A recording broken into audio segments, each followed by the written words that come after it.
Année 2016, année d'élection présidentielle au Bénin, année de rupture.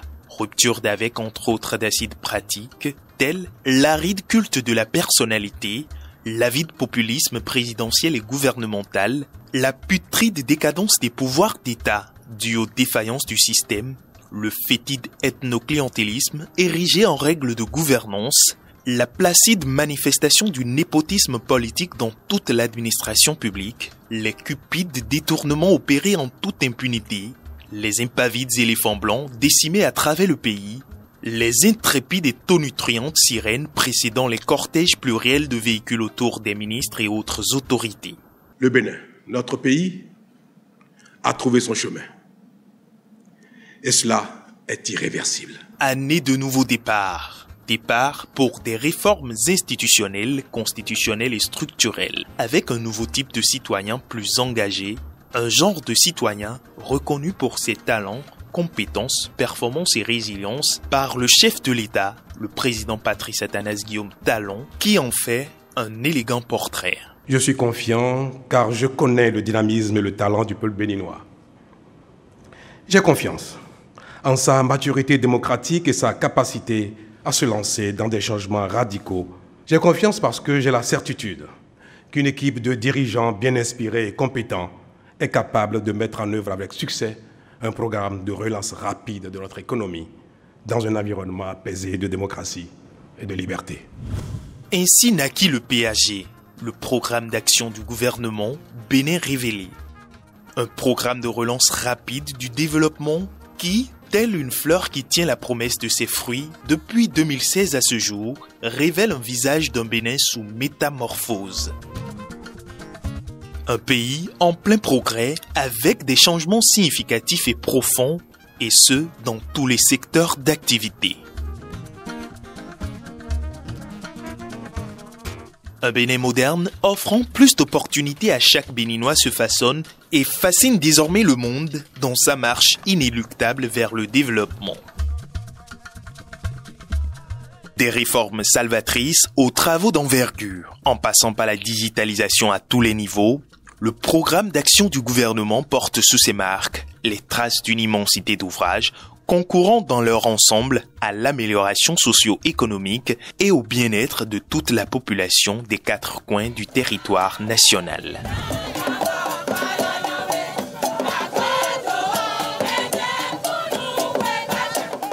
Le Bénin, terre de culture et d'histoire, a placé l'art, la culture et le tourisme au cœur de son développement. La vision sur le secteur tourisme, culture et art ne peut pas être détachée de la vision globale. La vision globale, évidemment, c'est d'abord de rompre avec un certain passé et de pouvoir restaurer et révéler le Bénin aux Béninois et au monde, parce que le Bénin a des potentialités majeures. Et la réponse budgétaire à cette ambition du Bénin, c'est 1250 milliards de francs CFA qui sont consacrés au secteur tourisme, culture et art sur la décennie. De la reconstruction de la cité historique de Ouidah à l'ouverture de nouveaux musées, les actions conduites par le programme d'action du gouvernement valorisent le riche patrimoine du pays. Vous savez que nous avons 4 musées majeurs qui sont en train d'être construits au plan des événements majeurs liés à nos religions traditionnelles. Il y a eu à Ouidah, pour les Vaudundés, la dernière édition, au total, 1 700 000 personnes qui sont passées par Ouidah. Au plan économique, au plan financier, ça a forcément impacté le Bénin, ça va impacter notre PIB, et c'est ça qu'on appelle le tourisme.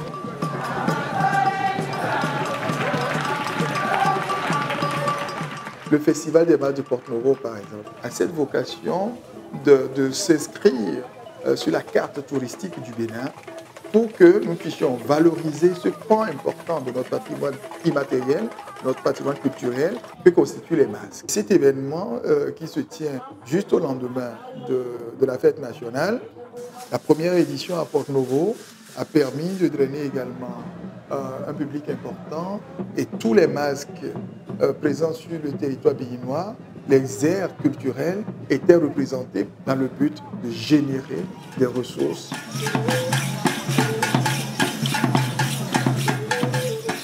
Avec le succès retentissant et sans pareil du retour des 26 trésors royaux, le gouvernement béninois a su raviver la fierté nationale, faisant de cet événement un retour à la source pour tous les citoyens.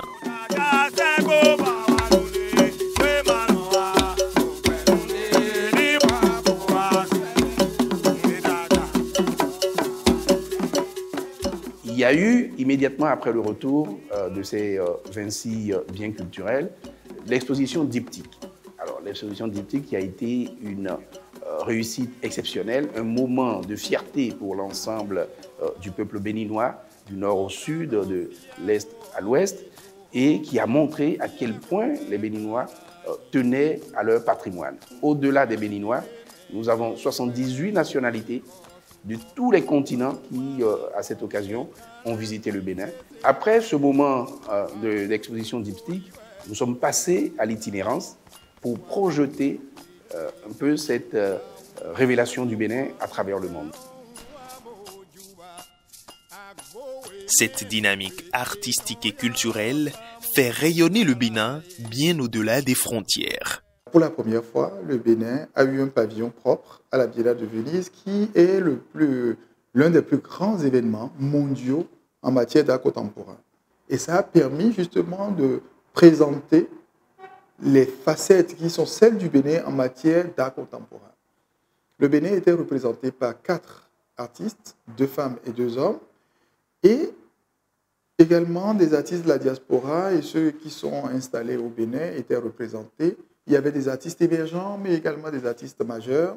Et le Bénin a été classé par le magazine des Beaux-Arts comme l'un des 7 plus beaux pavillons présents à la Biennale.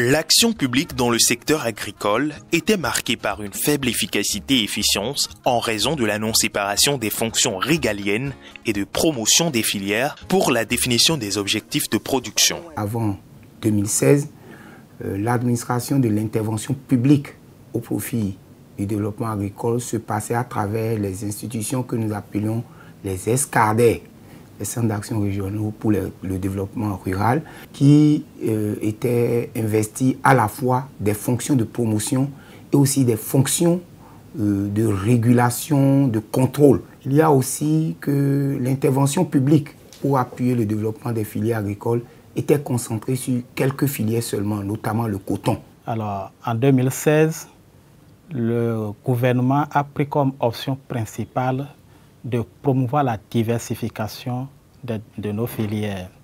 Et pour pouvoir exploiter les potentialités de l'ensemble du territoire, il y a des régions agricoles qui ont été identifiées. Ça a conduit à ce que tout le territoire national soit subdivisé en 7 zones que nous appelons des pôles de développement agricole. Et chaque pôle de développement agricole est administré par une agence territoriale de développement agricole. Chaque ATD a un bureau communal que nous appelons la cellule communale. Donc, chaque spéculation principale a un technicien spécialisé.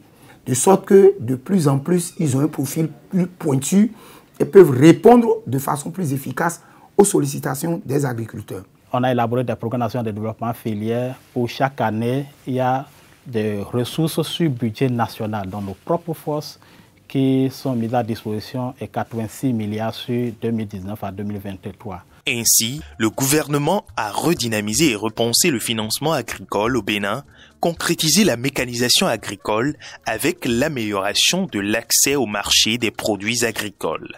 En moyenne, depuis 2017 jusqu'en 2024, c'est au moins 10,8% du budget national qui est consacré à l'agriculture. Ce qu'on a aussi noté, c'est que les initiatives privées maintenant sont vraiment financées. Le gouvernement, de façon responsable, a élaboré une politique de subvention aux engrais. Si bien que les producteurs ont pu acquérir les engrais, par exemple, à 14 000 francs le sac de 50 kg, alors qu'au prix réel, c'est de 25 à 28 000 francs le sac de 50 kg. Au-delà de cet accompagnement important pour les engrais, les accompagnements pour avoir des semences de qualité qui permettent d'augmenter les rendements ont été également l'objet du financement du gouvernement. Pour la campagne que nous sommes en train de dérouler, par exemple, c'est environ 6 milliards qui sont mis pour financer l'accès aux semences de qualité. Sur ma superficie, j'ai commencé par planter des anacanes aussi que vous voyez devant moi ici. Déjà, ça porte de fleurs en moins de 2 ans. C'est des plants que vous pouvez avoir à 600 francs l'unité, mais nous on a pris à 100 francs. Ça veut dire que c'est subventionné de 500 francs par l'État. Donc en réalité, c'est une bonne chose, c'est très bon.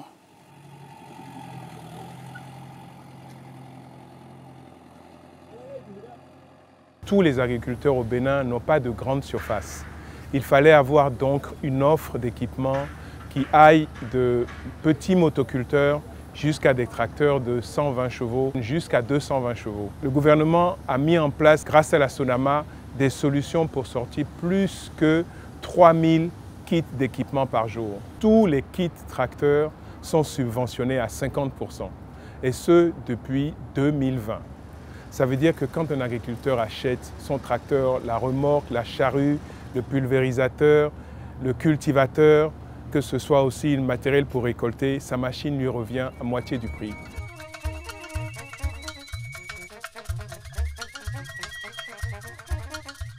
Les investissements, ce n'est pas que ça, c'est aussi la possibilité pour les agriculteurs, grâce au FNDA, d'aller de l'avant en allant faire des prêts. C'est aussi les centres d'appui technique, les hommes sur le terrain, les mécaniciens formés, les tractoristes formés. Et c'est tout ça qui fait que notre mécanisation avance très vite. Alors, si je prends par exemple le cas du FNDA, qui a repris bien sûr donc là du service, et depuis 2020, c'est à peu près 81,2 milliards qui ont été injectés dans le secteur agricole à travers le FNDA. Les performances réalisées sur les principales filières agricoles et sous-secteurs parlent d'elles-mêmes. Aujourd'hui, au niveau de toutes nos filières, la production a considérablement augmenté. Donc, si je prends la filière anacarde, nous avons multiplié par 2,5 la production d'avant 2016. Donc, qui en 2016 était de 82 300 tonnes, nous sommes passés à 204 000 tonnes en 2023. Si je prends la filière ananas, c'est également au moins 2 fois que nous avons multiplié la production, qui est passée de 244 000 tonnes à 477 500 tonnes en 2023. Si je prends la filière maïs, donc la base principale de notre alimentation, les performances ne sont pas négligeables à ce niveau également. Nous sommes passés d'une production de moins de 1 300 000 tonnes en 2015-2016 à plus de 2 millions de tonnes en 2023. Si je prends le riz de 204 000 tonnes en 2015-2016, nous avons atteint en 2022 525 000 tonnes. Le coton également, nous n'avons pas baissé les bras. Et les performances ont été également remarquables à ce niveau parce qu'en 2015-2016, on était à une production de 269 000 tonnes. En 2021, déjà, on a atteint un pic de 766 000 tonnes. Et sur la période de 2016 à 2023, c'est une production moyenne annuelle de 641 000 tonnes. Cela fait que depuis 2019, le Bénin est le premier pays africain producteur de coton. Et cette reconnaissance-là a fait qu'en octobre passé, président le 7 octobre, il y a eu au Bénin ici la 6e édition de la Journée mondiale de coton, où tout le monde a apprécié les efforts que fait le Bénin.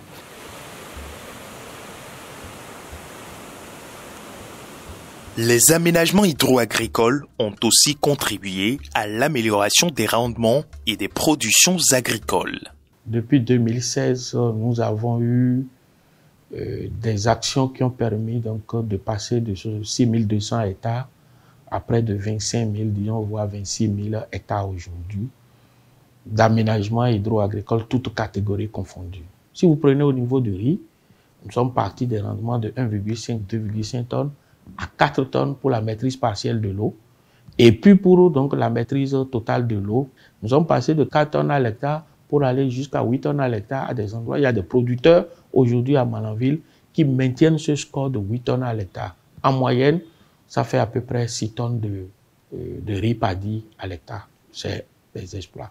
Et c'est ça qui fait que nous constatons un peu que la production est excédentaire. Avec les performances en matière d'élevage et de pêche, le gouvernement s'aligne considérablement sur sa volonté d'assurer l'autonomie alimentaire à toute la population béninoise. Le sous-secteur de l'élevage bénéficiait déjà de 2 projets phares, notamment le projet de développement des filières lait, viande et œufs de table, mais également le projet de sédentarisation des troupeaux de ruminants. Ces réformes, notamment au niveau de la gestion de la mobilité, ont commencé par porter leurs fruits. Vous avez la disponibilité des ressources fourragères locales. Vous avez également la réduction drastique des conflits entre agriculteurs et éleveurs. Aujourd'hui également, nous disposons des produits frais de qualité.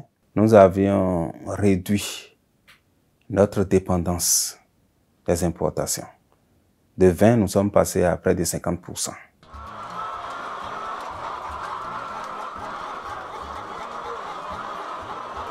L'interdiction de l'importation des volailles a été salutaire pour nous et déjà nous sommes dedans.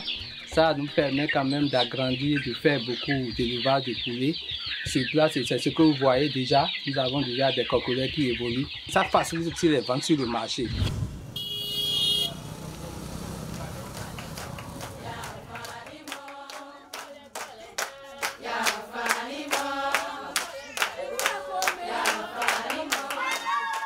Dans le secteur de la santé, l'une des réformes majeures est la nouvelle politique nationale de santé communautaire au Bénin. L'enfant est à 13, à 130 plutôt. C'est un enfant qui se porte bien.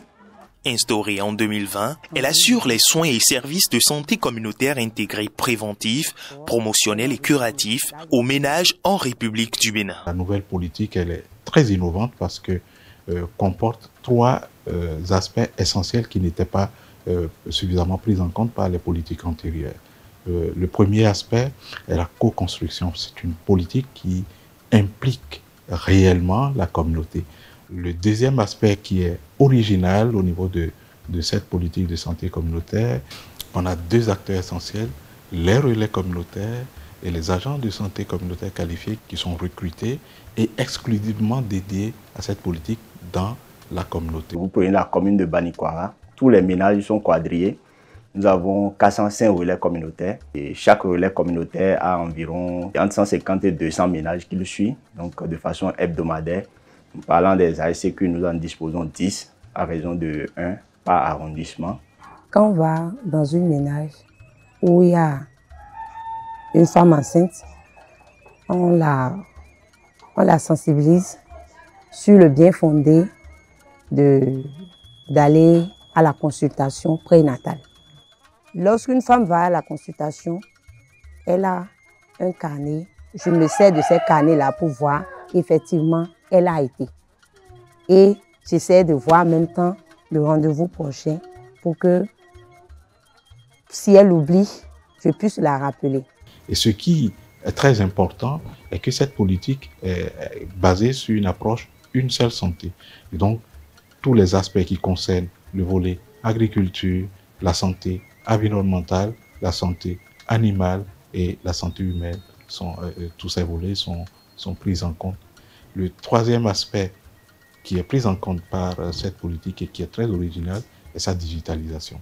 Les politiques antérieures n'étaient pas digitalisées. Aujourd'hui, les données qui sont collectées dans la communauté par les agents de santé communautaire qualifiés, les relais communautaires, remontent systématiquement dans une plateforme qui puisse permettre à ce que le décideur puisse le voir, savoir ce qui se passe dans la communauté et prendre rapidement les décisions qui s'imposent.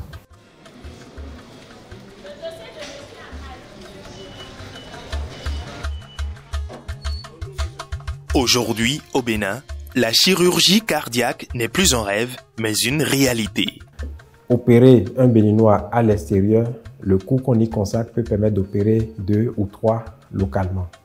Donc dans cette perspective-là, le gouvernement béninois a décidé de prendre en charge tous les Béninois adultes qui ont un besoin de chirurgie cardiaque. Ceci de façon gratuite.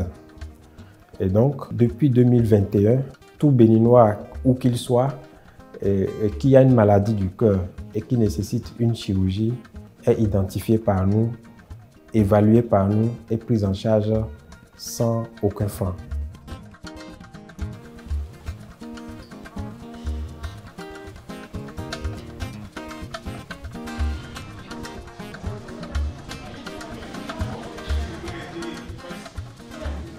L'approche pour la prise en charge a été d'avoir une équipe mixte composée d'une équipe locale à laquelle les compétences doivent être transmises et une équipe d'experts. Donc de mars 2021 à ce jour, 133 personnes ont été opérées à travers 15 missions. Et à travers ces 15 missions, une équipe de Béninois composée de chirurgiens cardiaques, de cardiologues, d'infirmiers, d'anesthésistes, d'aides-soignants, d'agents d'entretien, en tout cas tous les acteurs, ces équipes-là sont formées progressivement. On inspire, on maintient, on garde, on maintient, on descend. Ce n'est pas amusement d'opérer un corps humain et à faire l'opération et rendre vivant comme ça, vraiment. Surtout le cœur, je me sens bien aujourd'hui. Et avec le support là, vraiment, je ne sais quoi dire les médecins. Merci au gouvernement. Il nous a fait ça là, gratuitement pour l'opération. Nous, les villageois qui n'ont pas la possibilité pour payer le prix de l'opération. Dans le cadre du renforcement du service d'aide médicale d'urgence et de l'optimisation du système de santé au Bénin, le gouvernement a procédé à l'acquisition de 188 ambulances équipées, assurant des transferts rapides et efficaces des patients vers des hôpitaux de référence. Cet effort historique s'accompagne de la construction de nouveaux hôpitaux et infrastructures sanitaires à l'échelle nationale, notamment dans les communes de Savé et de Tchaourou, marquant une avancée majeure dans l'amélioration de l'accès aux soins. Je pense qu'aujourd'hui, la réalisation en matière de la santé publique, et nous ne pouvons que faire des oufs de soulagement dans la commune de Tchaourou, précisément dans l'arrondissement de Bétérou. Le président de la République, Son Excellence Patrice Talon, a beaucoup fait pour notre pays et en particulier pour la commune de Savé. Parce que les réalisations sont là, elles sont concrètes, elles crèvent l'œil. Et ma foi, tout cela, c'est pour le bonheur de notre peuple.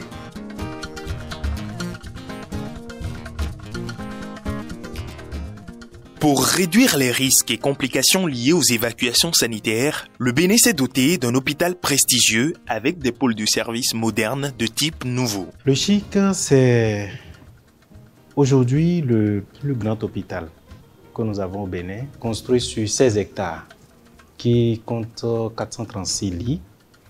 On y trouve 18 spécialités et sur les 18 spécialités, on les a réparties en 9 pôles.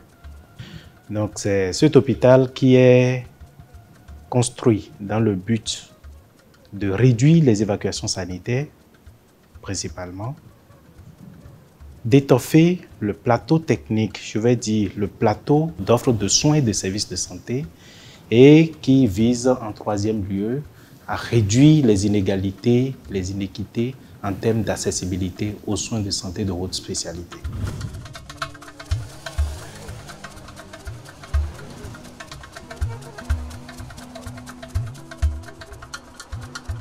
Sur le plan des infrastructures au Bénin, le PAG apporte une réponse méticuleuse et une attention remarquable pour le bien-être de sa population. Les chantiers de construction ou de réhabilitation d'une multitude d'axes routiers sur l'ensemble du territoire national ont abouti à un résultat éloquent et facilitent la bonne circulation des biens et des personnes. talent. Donc, et ouais, ça donne mi de maya que tabo. Mi le béton toni ouais. Mi me bi quick mi on tok beni. Donc e bla li lo mi e bo wa. Ali de e blo no mi yo lo. Da yo si me mi no fi. E ka blo pavé no mi. Se ko ne blo ali o ti a cho konfo. Pa te yo keke no bo jawe o hu tu e so no ho a. Mo da yo mi na no fi o ti e lo ja ti on sin le toto le no de kwa. O mi no do gbe ti a ti on. Les investissements colossaux consentis par le gouvernement béninois ont permis d'avoir un aéroport moderne, des infrastructures portuaires capables de rivaliser avec les standards internationaux et des dizaines de marchés modernes dans les villes commerçantes du pays. Baba mettons là, nous acho, nous comptons nous acho gandi ne me nous comptons mayo acho a, me lo doka. Nous comptons acho le me lo me do ahile comme moi ahile quand on est complété. De bonu atekupa. Programme mettons si j'ai monsieur Talon. Vraiment et vivre meta nous azon e wa de ahile sin côté yo. Ni do kutoni. On nous y mon do ahile sin côté yo. Ahile jacho tam. Faudrait que les jacho bon ni me juro na no ahile mele o. Minime bo jacho di ahile o ete e jacho do. Ouais, le coup d'envoi qui à l'instant vient d'être donné avec le CG. L'essor du secteur du sport à l'échelle aussi bien locale qu'internationale est un élément clé du PAG. En créant des infrastructures sportives modernes et en soutenant les talents, le Bénin prépare une nouvelle génération d'athlètes tout en renforçant la cohésion sociale à travers la pratique du sport. Le projet des classes sportives est une approche novatrice apportée par le gouvernement de la rupture. Parce qu'en 2016, à l'arrivée de ce gouvernement, notre pays était caractérisé par des échecs répétés sur le plan continental et international en ce qui concerne nos équipes nationales. Donc le diagnostic a été posé, on a constaté qu'il n'y avait pas assez de centres de formation pour amener nos talents vers l'élite. Et c'est fort de cela que le gouvernement de la rupture a diagnostiqué et a trouvé juste d'adapter cette politique de classe sportive à notre nation pour permettre à ce que nos jeunes talents puissent avoir un cadre propice pour être détectés, formés et aboutis à l'élite afin d'améliorer les résultats nationaux. Ces efforts ont contribué à des prouesses mémorables dans certaines disciplines sportives. Le projet des classes sportives est en train d'impacter sérieusement notre sport national. Parce que nous avons eu déjà des résultats en ce qui concerne les championnats scolaires, sur le plan continental et même sur le plan mondial, parce que nos jeunes étaient la dernière fois en Chine. Ça veut dire que nous sortons déjà de l'Afrique avec ces talents détectés au niveau de nos collèges. Et la plupart de ces jeunes sont des éléments de nos classes sportives.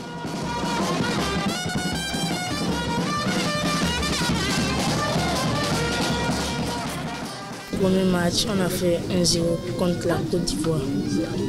Le second match, on a fait 4-0 contre le Togo. Le troisième match, 7-0 contre le Niger. La finale, on a fait 1-1. Et on a joué les tirs au but contre le Burkina Faso. On a fait 3-2. Le sport, la santé, le sport, la santé. En dehors des classes sportives, le gouvernement développe, à travers le ministère des Sports et le ministère de l'Enseignement maternel et primaire, le projet Synergie basé sur les plus petits. J'ai fait le saut, la course, le lancer de balle. Je suis content d'être venu ici. C'est un projet novateur, reproductible, fondé sur le développement psychomoteur, social et affectif des élèves, des enfants de 0 à 10 ans. Et ce projet va introduire un nouveau paradigme, c'est-à-dire un changement au niveau de la politique nationale éducative et sportive.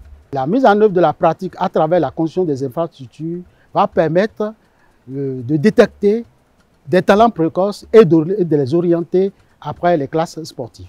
Nous sommes passés à au moins 2 classes sportives par commune. Au départ, c'était une classe, mais nous sommes déjà à la phase d'extension. D'ici quelques années, nous allons constater un véritable changement au niveau d'abord du nombre de pratiquants et au niveau de la qualité des jeunes talents que nous aurons.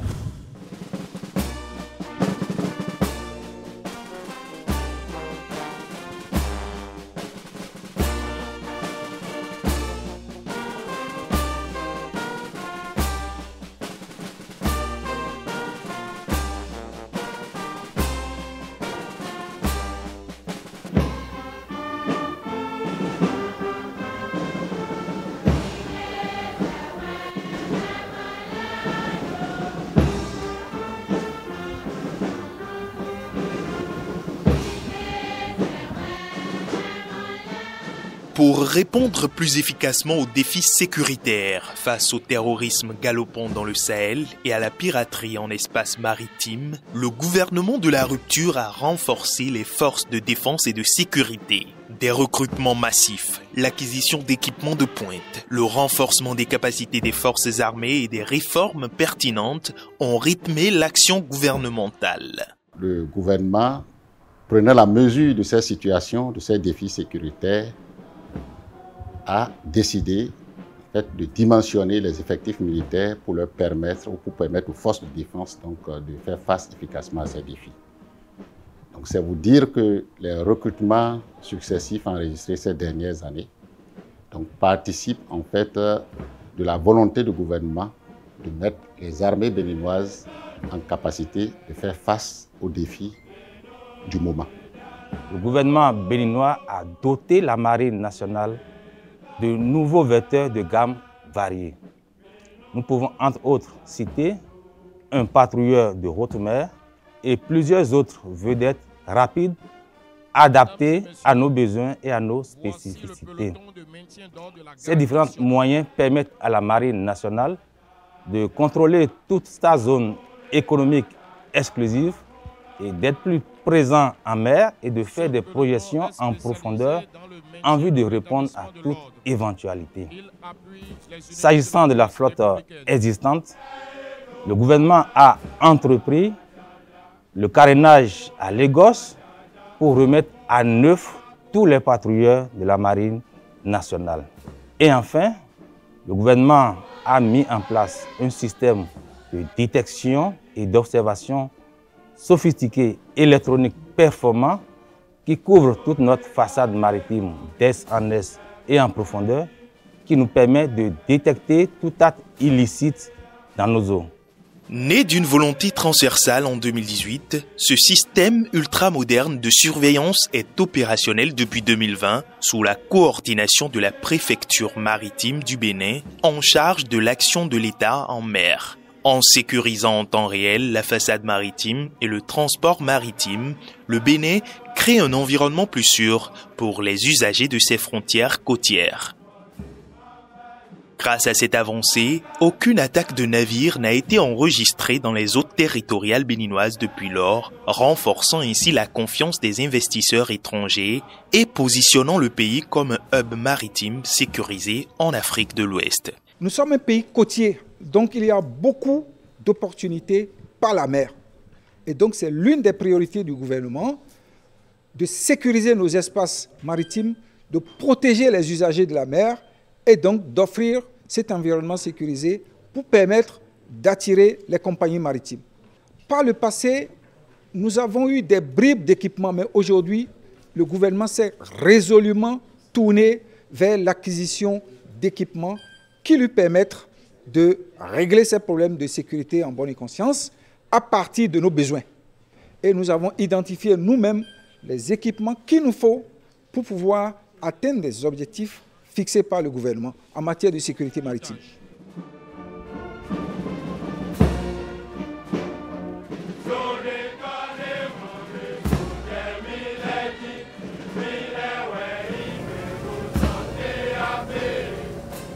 La sécurité de l'espace aérien est aussi au cœur de l'action gouvernementale.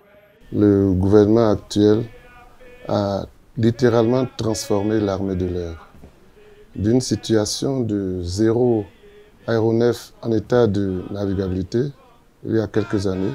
Aujourd'hui, nous avons un parc aéronef de plus de 20 aéronefs. Et là, je ne compte pas les drones qui font aussi partie des matériels majeurs de l'armée de l'air. Avec tous ces aéronefs, nous arrivons à assurer la partition qui nous revient dans la défense de notre territoire et dans les missions de sécurité intérieure. Outre les mesures générales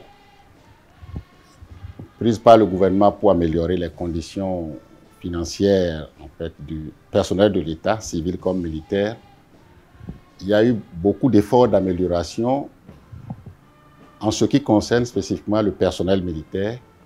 Et ces améliorations sont allées beaucoup plus dans le sens de la modernisation du cadre du travail, la modernisation continue des casernes, mais aussi par la dotation en fait ou la mise à disposition de logements modernes en fait au profit de la troupe. Cela a commencé par les garnisons proches d'ici et c'est un effort qui sans doute s'étendra aux autres garnisons du Bénin. Il faut ajouter que il y a eu une réglementation récente qui a été prise en fait concernant les personnels militaires victimes en mission commandée. Donc cette réglementation permet aujourd'hui en fait d'assurer un soutien sanitaire complet aux militaires en opération, mais aussi d'indemniser de façon substantielle en fait les personnels qui sont tombés sur le champ de l'honneur et permettre en fait à leurs ayants cause en fait d'être suffisamment pris en compte par l'État.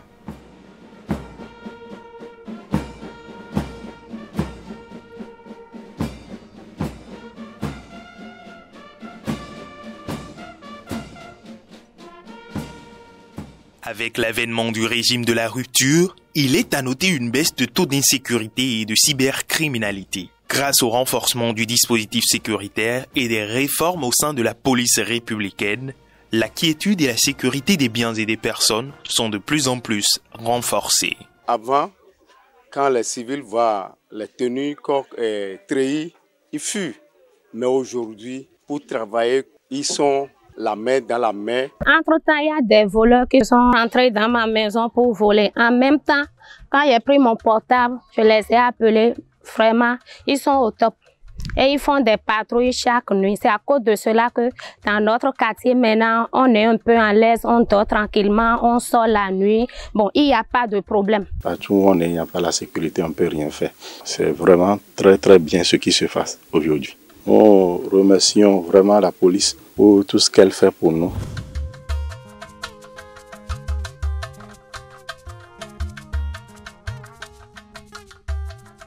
Le programme d'action du gouvernement, c'est aussi la protection sociale et surtout l'appui à l'intégration socio-économique des personnes vulnérables. Grâce à des programmes de filets sociaux, à l'image du projet d'assurance pour le renforcement du capital humain Arche, ou encore le programme de microcrédit aux plus pauvres à l'AFIA, et bien d'autres encore, le gouvernement de la rupture est venu à la rescousse de milliers d'hommes et femmes au bord du désespoir, leur redonnant le sourire et le goût à la vie, tout en les rendant plus résilients. À l'hôpital, si c'est soin ou bien c'est quelque chose, on nous donne ça simplement. Si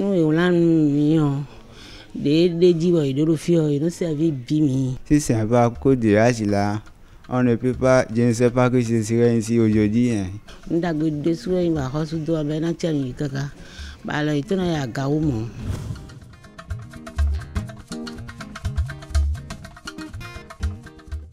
Sur le plan de la diplomatie, le Bénin a solidifié et dynamisé ses rapports avec les pays de la sous-région et entretient des coopérations bilatérales et multilatérales avec plusieurs pays du monde pour favoriser les investissements fructueux et des appuis techniques dans divers secteurs de développement.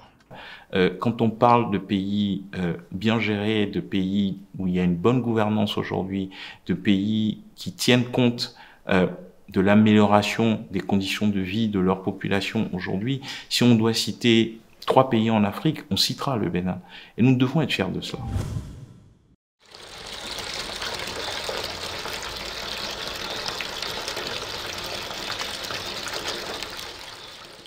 L'accès à l'eau potable pour tous les Béninois est aussi l'une des priorités fondamentales du PAG. Grâce à de nombreux programmes, le Bénin est passé en milieu rural d'un taux de couverture de 42% à 69% à la fin de l'année 2020.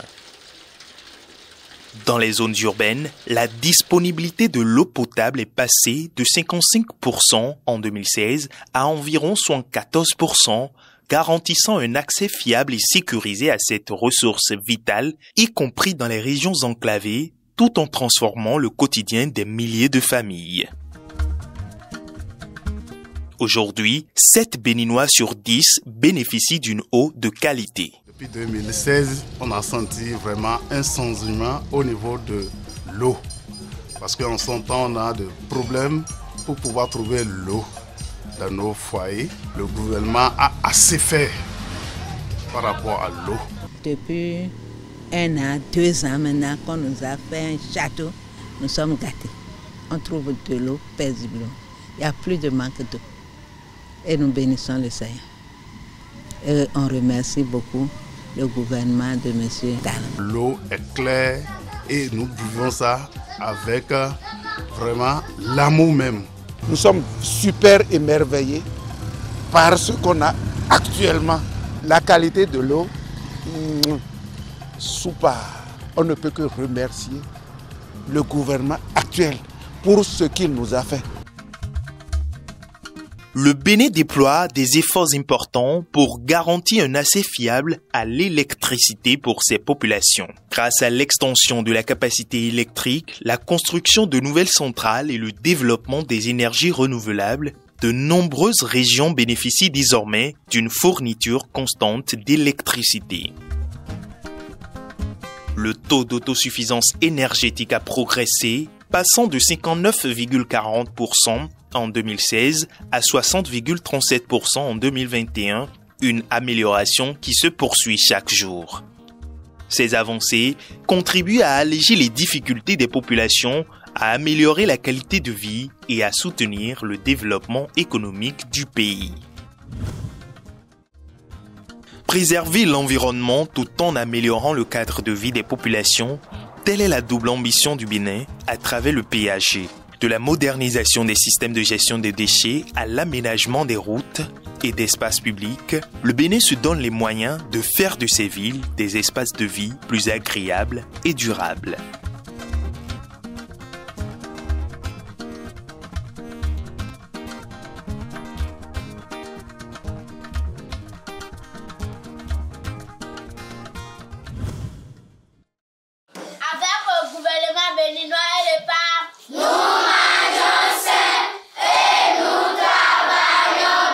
Un peuple qui veut se développer doit pouvoir assurer l'éducation de ses enfants. Pour ce faire, dans la mise en œuvre du PAG, des réformes structurantes ont permis la rénovation des infrastructures scolaires, la réorganisation de l'enseignement technique et professionnel par exemple, et la mise en place de programmes innovants comme celui de l'alimentation scolaire dans les écoles primaires publiques.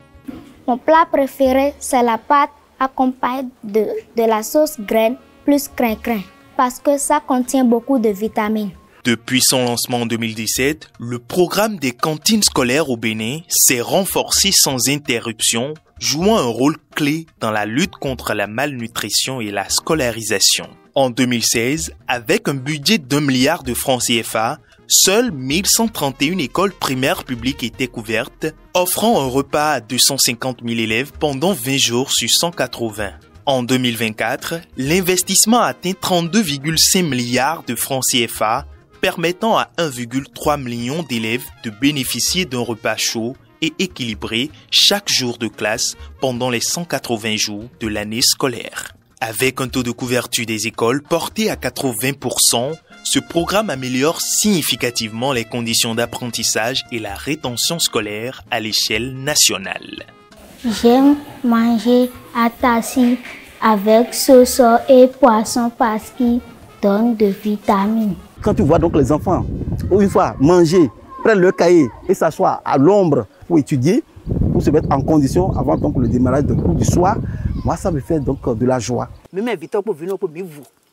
tori ne yi ndu le ye vo a bo no du no na mi gleme le mi vo no wa mi vo ni ta me pon.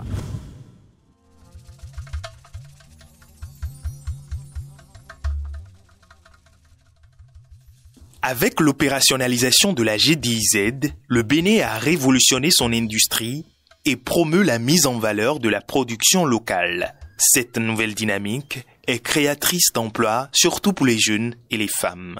J'ai eu l'information d'Azoli à travers la radio Mono La Voix de l'Okosa, et il disait d'aller nous faire inscrire dans les antennes de l'ANPE ou dans les mairies. Donc je suis allé à la mairie à Thieme pour faire l'inscription. De là, ils m'ont appelé ici, je suis venu à GDIZ, j'ai fait l'entretien et ils m'ont retenu. Et j'ai fait 6 mois de stage. Maintenant, j'ai un emploi. Je pense que Azoli, c'est l'avenir. Je me suis retrouvé ici grâce au programme social du gouvernement, PSE. C'est un programme qui permet aux jeunes de vite se retrouver sur le marché de l'emploi et aussi d'acquérir assez d'expérience professionnelle.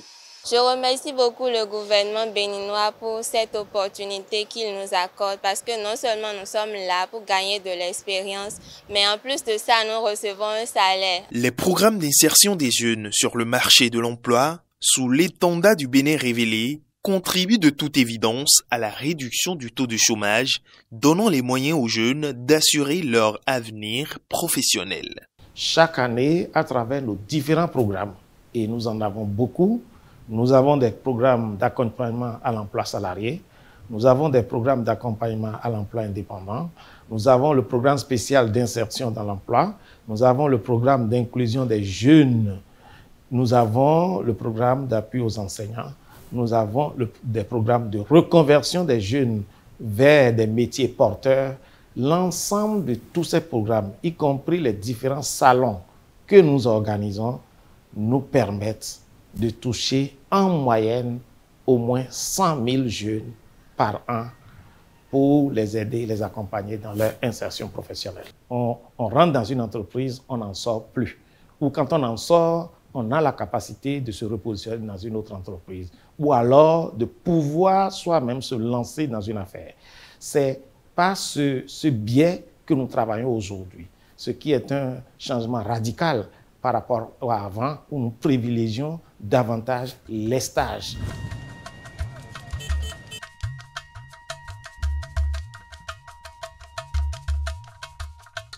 Pour moderniser l'administration publique afin d'optimiser l'accès à un large éventail de services pour les citoyens, le gouvernement a concrétisé la dématérialisation des services publics à travers la généralisation des e-services.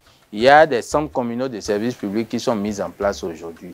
Au niveau de ces centres communaux, vous pouvez payer une facture d'eau en ligne. Vous pouvez tirer votre fiche de paye. Vous pouvez tirer également les actes de carrière, les fiches de pension. Il y a une multitude de services qui est mise en ligne et qui sont disponibles sur le portail national des services publics. Je suis venu pour faire la demande d'un acte, précisément de mon certificat d'identification personnelle.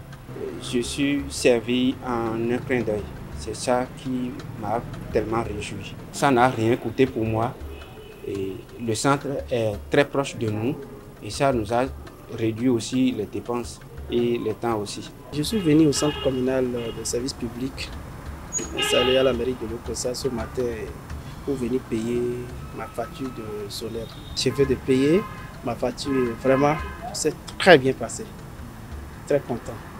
Dans la fonction publique, aujourd'hui au Bénin, la digitalisation est au cœur de toutes les actions et réformes, qu'il s'agisse de l'organisation des concours de recrutement ou autres procédures, participant ainsi à la célérité de l'administration, à la transparence et à la bonne gouvernance. Ce qui caractérise l'organisation des concours de recrutement à la fonction publique depuis l'avènement du président Patrice Talon en 2016, c'est la transparence et l'égalité des chances à tous les citoyens béninois. Dans le passé, la durée moyenne entre la phase de la composition et la proclamation des résultats était de 6 mois environ. Aujourd'hui, elle est de 2 semaines. Les efforts du gouvernement se sont traduits aussi par l'apurement des arriérés de salaire, la revalorisation du point indiciaire et des salaires avec l'augmentation du SMIC et la défiscalisation des faibles salaires. En 2024, 164 milliards de dettes ont été apurées sur les 180. Il y a eu l'augmentation d'abord du SMIC, salaire interprofessionnel minimum garanti, qui est passé de 40 000 à 52 000. Donc, en dehors de cette revalorisation des salaires, les impôts à payer ont baissé, ce qui permet d'améliorer le revenu net du travailleur. Quant aux aspirants au métier de l'enseignement, les actions menées s'inscrivent dans la volonté d'assurer plus de sécurité, non seulement à ces agents, mais aussi à leurs ayants droit. Pour le gouvernement, avec ce programme d'aspirants au métier d'enseignant, a permis à l'instituteur qui était au plus à 60 000 d'avoir aujourd'hui un salaire supérieur à 80 000. Ils bénéficient des allocations familiales. Ils sont déclarés au niveau de la sécurité sociale, ce qui leur garantit une retraite. Le programme d'action du gouvernement PAG a œuvré pour l'amélioration de la gestion des carrières et de la remise automatique de livrets de pension, y compris aux travailleurs du secteur privé, avec la liquidation des pensions sans interruption de revenus. Il y a un système qu'on appelle le fichier unique de référence de la programmation des effectifs des agents de l'État qui est implanté au niveau du ministère du Travail et de la fonction publique. Grâce à ce fichier, les données des agents de l'État admissibles à la retraite sont déjà disponibles et sur cette base-là, nous éditons les actes d'admission à la retraite sans qu'aucune pièce ne soit réclamée à l'agent de l'État admis à la retraite. Avant 2016, lorsqu'on produit un acte au ministère de la fonction publique, les intéressés eux-mêmes viennent chercher ces actes pour aller au ministère de l'économie et des finances avant d'avoir l'incident financier. Donc on a mis en place, à partir de 2016, une interface d'échange automatique entre le système de gestion des ressources humaines et le système de paye. Grâce à cette réforme, l'agent de l'État admis à la retraite ne produira plus de pièces avant d'entrer en possession de ses actes d'admission à la retraite et la pension est liquidée le premier jour du mois qui suit la date de départ à la retraite de l'agent de l'État. Aujourd'hui, la liquidation automatique, c'est-à-dire le service de la première pension, le mois suivant, le mois de la retraite, est devenu également une réalité au niveau de la Caisse nationale de sécurité sociale. J'étais admise à la retraite depuis le 1er octobre 2023 et arrivé ici aujourd'hui, j'étais très contente d'avoir le livret de pension parce que ce n'était pas ce qui se faisait. Avant, ça datait avant que vous n'ayez ce livret. Comme ça, vous allez souffrir. Déjà un mois après, et j'ai déjà le carnet et je peux déjà commencer par jouir de mes droits à la retraite. Afin d'augmenter le pouvoir d'achat des agents retraités, le gouvernement a adopté le 13 septembre 2023 une mesure de revalorisation des pensions. Le gouvernement a pris la décision en septembre, mais a remonté l'effet de cette décision au 1er janvier 2023. Cela a induit, bien naturellement, des rappels de pension, des rappels conséquents de pension au profit des pensionnés. Nous avons progressivement procédé à la généralisation du paiement des droits par les virements bancaires classiques, par les GSM et par les institutions de microfinance. On tire chapeau aux réformes, on dit chapeau à notre gouvernement pour cette initiative prise. Le chemin parcouru est immense. Grâce aux réformes et aux investissements du PAG de 2016 à nos jours, le Bénin s'est indubitablement métamorphosé et continue à se révéler au monde. Chaque secteur d'activité contribue à faire du pays une nation plus résiliente et compétitive, soucieuse du bien-être et de l'amélioration des conditions de vie de ses populations. Nos succès sont incontestables dans tous les domaines. Cotonou vient d'être classée première ville la plus propre de l'Afrique de l'Ouest et 6e de toute l'Afrique. Le Bénin vient d'être classé par les organismes spécialisés parmi les 25 destinations touristiques les plus prisées au monde pour l'année 2025.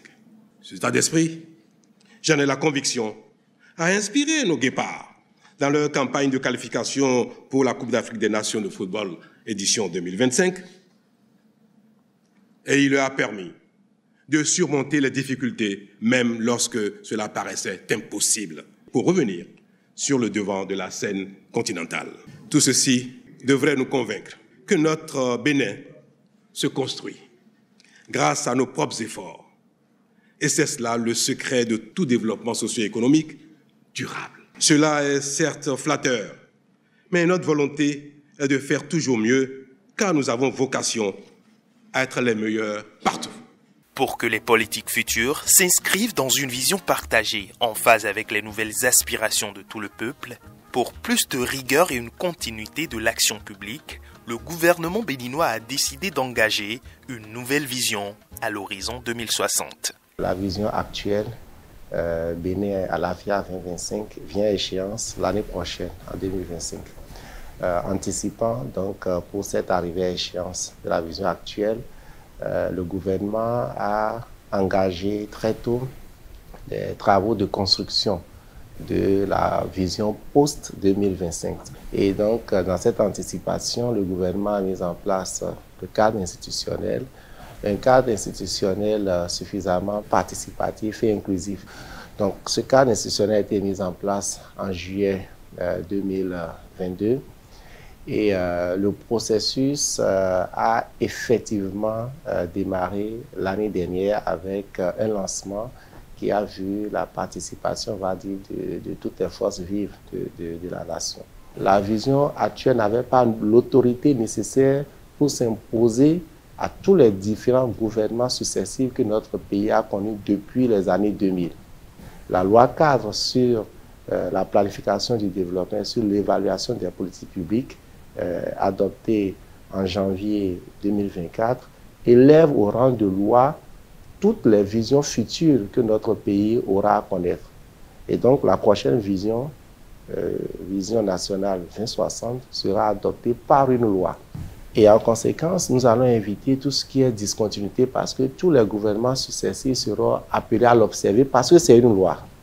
Et donc nous n'aurons plus de saut dans l'action publique, nous n'aurons plus de laxisme dans la gestion ou dans la gestion du processus de développement puisque la loi fait des prescriptions en ce qui concerne les outils et les instruments nécessaires pour conduire le processus de développement.